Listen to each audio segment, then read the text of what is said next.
Good evening दोस्तों, कैसे हैं आप लोग। मैं सीए विकास शर्मा आपका फिर से स्वागत करता हूं मेरे यूट्यूब चैनल सीए विकास शर्मा पर। लेके आया हूं आज आपके लिए विवाद से विश्वास स्कीम पार्ट 2 का वीडियो। जी हां दोस्तों, एक पार्ट में हमने विवाद से विश्वास स्कीम क्या है, क्यों ये स्कीम आई है, क्या बेनिफिट्स इस स्कीम का होगा, कौन इसमें कवर है, इस तरह की हमने कुछ बेसिक बातें करी थी। तो आज हम बात करेंगे इसमें फॉर्म्स की डेट्स की, पेमेंट टर्म्स की, एक्सक्लूजन्स की एंड कॉन्सिक्वेंसेस की।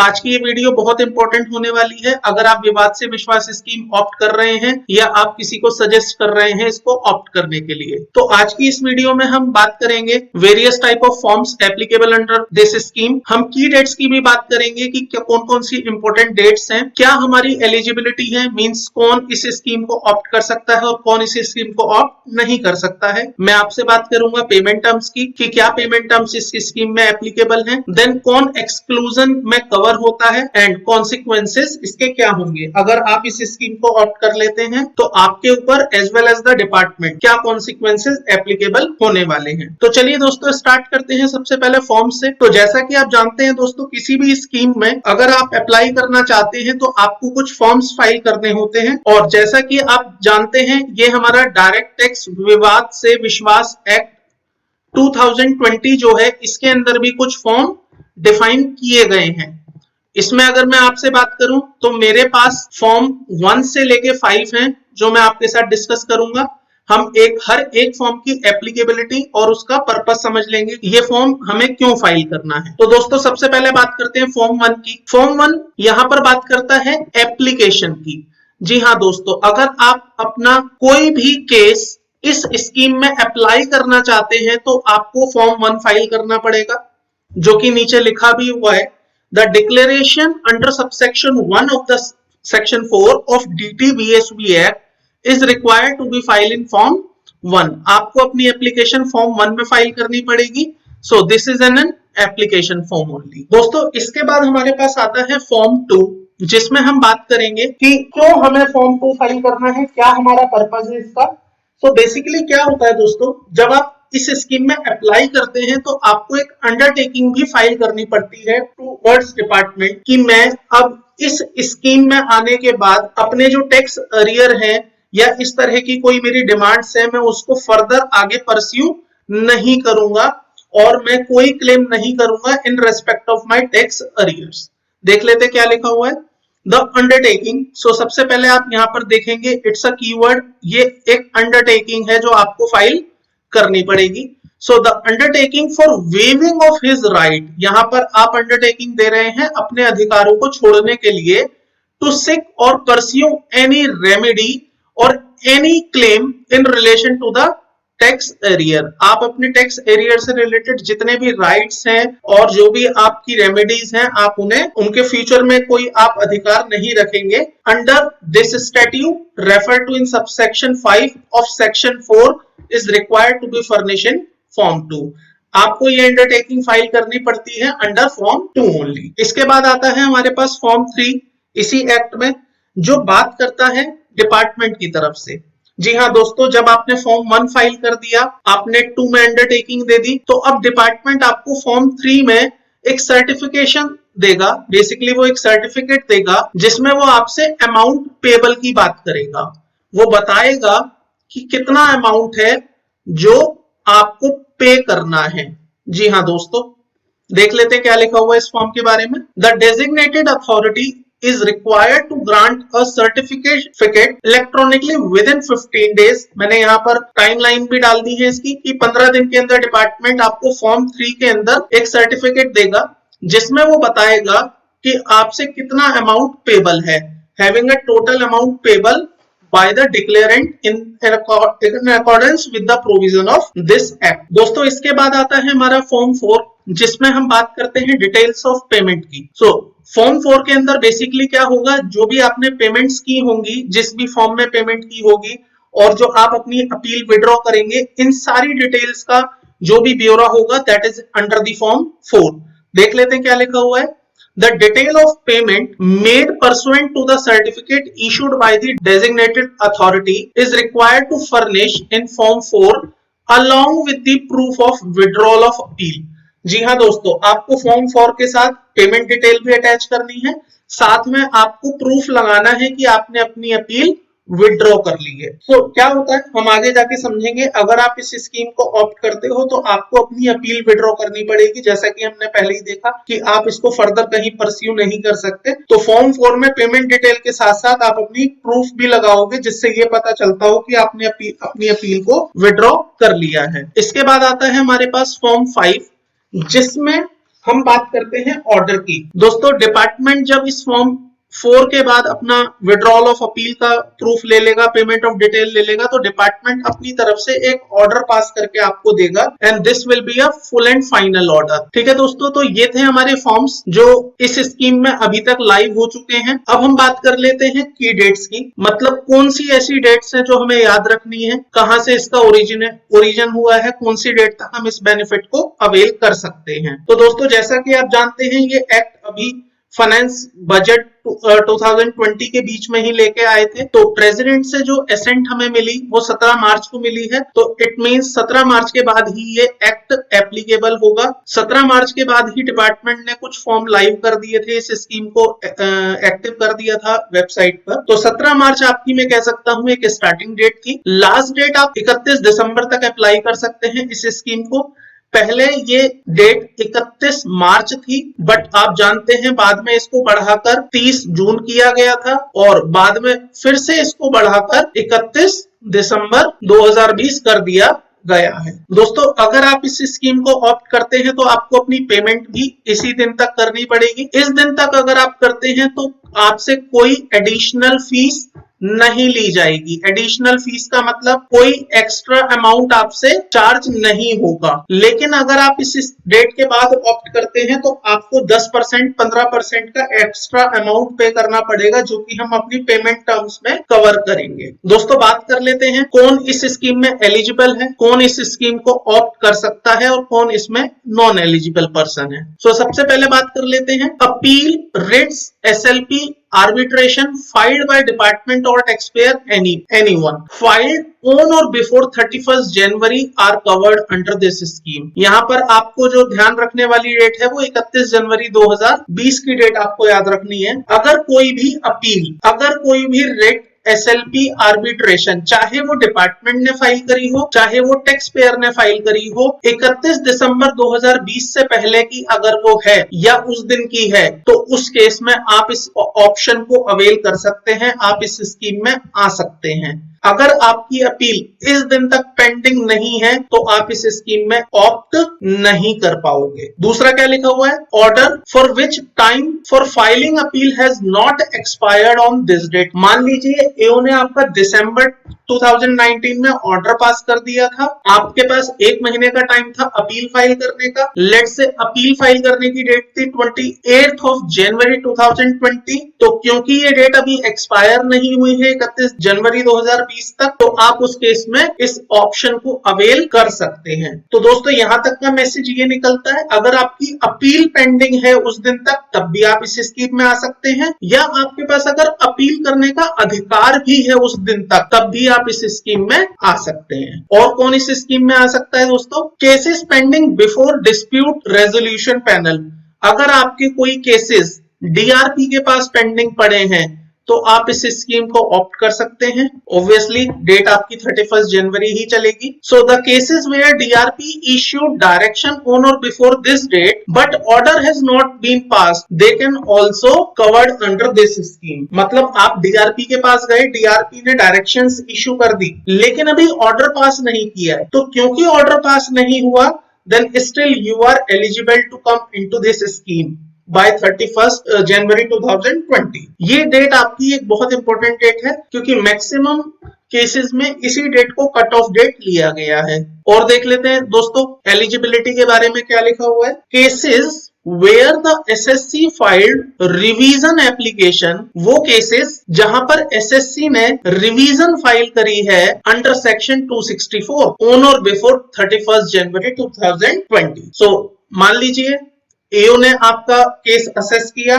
आप उसकी रिवीजन में चले गए विद अ कमिश्नर, तो ऐसे में क्या होगा, अगर 31 जनवरी तक आपने अपना रिवीजन फाइल किया हुआ है बट ऑर्डर अभी पास नहीं हुआ है, तो आप उस केस में इस स्कीम को ऑप्ट कर सकते हैं। और कौन इस स्कीम में आ सकता है? Dispute where the payment has already been made shall also be eligible. मान लीजिए डिस्प्यूट चल रहा है बट आपने पेमेंट कर दी है, पेमेंट अंडर प्रोटेस्ट, इस तरह से अगर आपने कोई पेमेंट करी है देन स्टिल आप इस स्कीम को ऑप्ट कर सकते हैं। नाउ बात कर लेते हैं दोस्तों पेमेंट टर्म्स की। तो जैसा कि मैंने आपको अभी बताया, अगर आप इस स्कीम को 31 दिसंबर तक ऑप्ट कर लेते हैं तो आपको कुछ भी एक्स्ट्रा पे करने की जरूरत नहीं है। लेकिन अगर आप इस स्कीम को 31 दिसंबर के बाद और वो डेट जो कि इसकी एंड डेट होगी, जो कि अभी नोटिफाई नहीं हुई है, आने वाले टाइम में नोटिफाई हो जाएगी, वहां पर करते हैं तो आपको कुछ एक्स्ट्रा पेमेंट करनी पड़ेगी। वो कितनी होगी एक्स्ट्रा देख लेते हैं। तो सबसे पहले बात कर लेते हैं नॉर्मल केसेस की।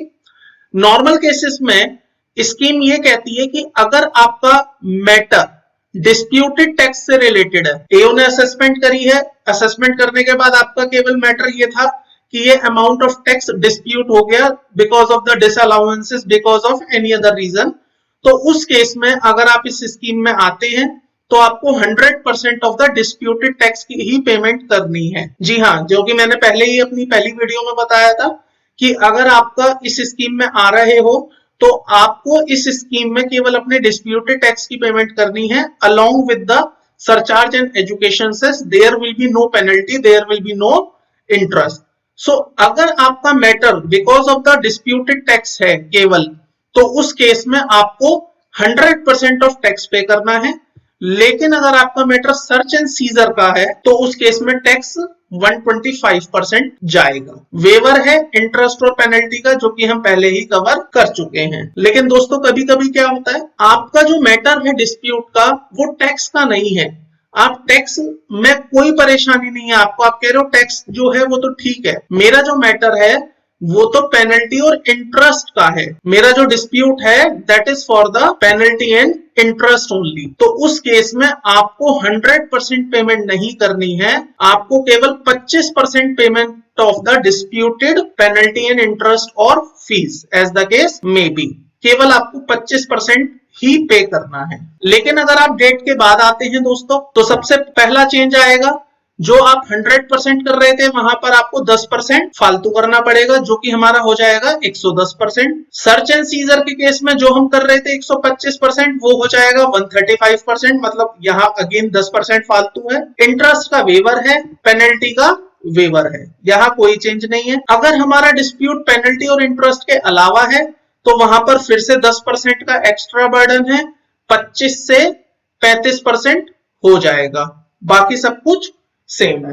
तो आई होप दोस्तों आपको ये पेमेंट टर्म्स क्लियर हो गई होंगी। तो अब बात कर लेते हैं हम दोस्तों एक्सक्लूजन्स की, कौन इस स्कीम को ऑप्ट नहीं कर सकते हैं, ये बहुत इंपॉर्टेंट एस्पेक्ट है दोस्तों। तो सबसे पहला केस है दोस्तों सर्च केसेस। अगर आपका केस सर्च में आया था and disputed tax in a year is more than ₹5 crore, तो आप इस स्कीम को ऑप्ट नहीं कर पाओगे दोस्तों। वो केसेस जहां पर prosecution has already been initiated by the department under income tax act और IPC कोड IPC। So अगर इनकम टैक्स डिपार्टमेंट की तरफ से कोई prosecution has already been initiated, चाहे वो इनकम टैक्स एक्ट के अंदर लिया गया हो चाहे वो IPC में लिया गया हो, तो उस केस में भी आप इस स्कीम को ऑप्ट नहीं कर सकते। सो वो केसेस जो अनडिस्क्लोज्ड फॉरेन इनकम से रिलेटेड है वो इस स्कीम में नहीं आ पाएंगे। The cases involving under undisclosed foreign income या foreign assets as the case में भी, वो इस स्कीम को ऑप्ट नहीं कर सकते। दूसरा, वो केसेस जो कंप्लीट हो गए हैं on the basis of information receive from foreign jurisdiction. मान लीजिए आपके फॉरेन में कोई बैंक अकाउंट है, वहां की बैंक अकाउंट ने DTA ट्रीटीज के अंडर में कोई इंफॉर्मेशन पास करी और उस केसेस, उन इंफॉर्मेशन के बेसिस पे हमने आपके केस कंप्लीट किए हैं, तो आप उन केसेस को भी इस स्कीम में नहीं लेके आ सकते। इस स्कीम में वो केसेस आएंगे जो कि नॉर्मल सिनेरियो में एडिशन डिसअलाउंसेस की वजह से एड बैक होती हैं और वहां पर टैक्स डिस्प्यूट होता है। दोस्तों एक्सक्लूजन्स में और नहीं आएंगे वो वाले केसेस जहां पर फैमा का रोल आ जाएगा। जी हाँ दोस्तों, फैमा बात कर लेते क्या कहते हैं। Cases where the person is notified under special court trial or offence relating to transactions in securities act 1992 or detained under conservation of the foreign exchange and prevention of smuggling activities act 1974। तो अगर कोई activity इसके अंदर covered है तो वो cases भी हम इस स्कीम में इनएलिजिबल कर देंगे और हम उन केसेस को यहां पर नहीं लेके आएंगे। सो आई होप दोस्तों आपको ये बात समझ आ गई होगी कि कौन कौन से केसेस हैं जो हम इस स्कीम में एक्सक्लूड कर देंगे, उन्हें इस स्कीम से बाहर रखेंगे। एक और केस है जहां पर नार्कोटिक ड्रग्स का मैटर होगा, वो केसेस भी हम इस स्कीम में कवर नहीं करेंगे। प्रिवेंशन ऑफ करप्शन एक्ट अगर कहीं पर आ जाएगा वो इस स्कीम में नहीं आएंगे। Smuggling again I already covered it. Money laundering का अगर कहीं पर एक्ट एप्लीकेबल हो गया, बेनामी प्रॉपर्टी का अगर कहीं पर एक्ट एप्लीकेबल हो गया, ये लोग कभी भी इस स्कीम को ऑप्ट नहीं कर पाएंगे। सो दोस्तों इसके बाद हम बात कर लेते हैं क्या कॉन्सिक्वेंसेस होंगे अगर आपने इस स्कीम को ऑप्ट कर लिया।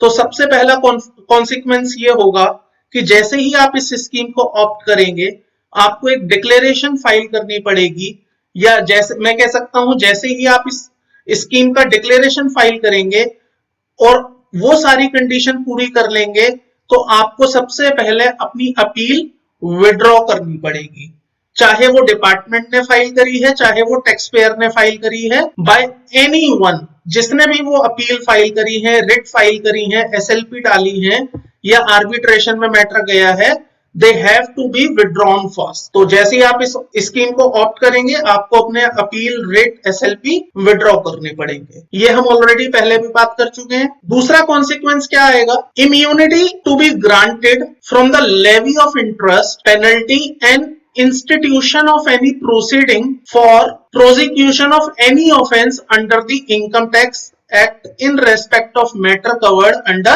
declaration। मान लीजिए जैसे ही आपने स्कीम करी तो अगर कोई भी आपके ऊपर इंटरेस्ट पेनल्टी इंस्टीट्यूशन की कोई प्रोसीडिंग लेवी हो चुकी थी, प्रोसिक्यूशन की कोई प्रोसीडिंग आपके ऊपर स्टार्ट हो चुकी थी, किसी भी और ऑफेंस की अगर आपके ऊपर प्रोसीडिंग स्टार्ट हो चुकी थी, वो सब यहां पर खत्म कर दी जाएंगी, आपको तुरंत उस पर इम्यूनिटी मिल जाएगी। लेकिन यहां पर ध्यान रखने वाली बात है, जिस मैटर के लिए आपने स्कीम ऑप्ट करी है केवल उस मैटर में आपको बेनिफिट दिया जाएगा। एग्जाम्पल के लिए मान लेते हैं आपके दो मैटर थे, आपने एक मैटर के लिए इस स्कीम को ऑप्ट किया और दूसरे मैटर के लिए आप नॉर्मल चल रहे थे, तो इस स्कीम से रिलेटेड जो भी आपके ऊपर ऑफेंसेस होंगे जो हमने स्टार्ट किए हैं हम उसको ड्रॉप करने की बात कर रहे हैं। हम इस वाले मैटर के ऊपर कोई ड्रॉपिंग नहीं करेंगे, ये आपके ऊपर एज इट इज चलते रहेंगे। तो दोस्तों अब देख लेते हैं कि अगर आप इस स्कीम को ऑप्ट करना चाहते हैं तो आपको कैसे ये स्कीम ऑप्ट करनी है। तो ये इनकम टैक्स वेबसाइट है दोस्तों, आप सभी फेमिलियर होंगे। इनकम टैक्स में जैसे ही आप लॉग इन करने के लिए जाते हैं तो आप साइट में अपने इस साइट पैनल में देख सकते हैं इस तरह का आपको एक ऑप्शन दिखाई देगा, फाइल डीटी वीएसवी फॉर्म। तो जैसे ही आप इसको लिंक को क्लिक करेंगे ये आपसे लॉगिन करवाएगा। सबसे पहले आपके लॉगिन क्रेडेंशियल पूछेगा जिसमें आपका पैन नंबर एंड पासवर्ड होगा। आप जैसे ही इस इंफॉर्मेशन को फिल करेंगे तो यहाँ पर अंदर आपको फॉर्म्स दिख जाएंगे, जितने भी हमने फॉर्म डिस्कस किए हैं 1 to 5 वो सब यहाँ पर आपको मिलेंगे। 5 अभी नहीं मिलेगा बिकॉज 5 इज एन ऑर्डर, आपको यहाँ पर जनरली 1 और 2 मिलेंगे, वो फॉर्म आप वहां पर से फाइल कर सकते हैं। अगर आपको स्टिल इस स्कीम से रिलेटेड या इसकी एलिजिबिलिटी एंड प्रोसेस से रिलेटेड किसी भी तरह का डाउट हो, कोई क्वेरी हो, तो आप हमारे दिए गए कॉन्टैक्ट डिटेल पर हमसे कॉन्टैक्ट कर सकते हैं। आप हमारी वेबसाइट पर विजिट कर सकते हैं for more information on this scheme, या आप अपनी इस वीडियो में कमेंट सेक्शन में अपनी क्वेरी पोस्ट कर सकते हैं। मैं आपकी हर क्वेरी को जल्द ही आंसर करूंगा। It's my promise to you. Hope आपको मेरी ये वीडियो पसंद आई होगी। अगर आपको मेरी ये वीडियो पसंद आई है तो please like my video, subscribe my channel and also share my channel to maximum people so that they can also get a benefit out of it. मिलता हूं जल्द ही आपको एक नई वीडियो के साथ, नए टॉपिक के साथ। तब तक के लिए थैंक यू, बाय बाय।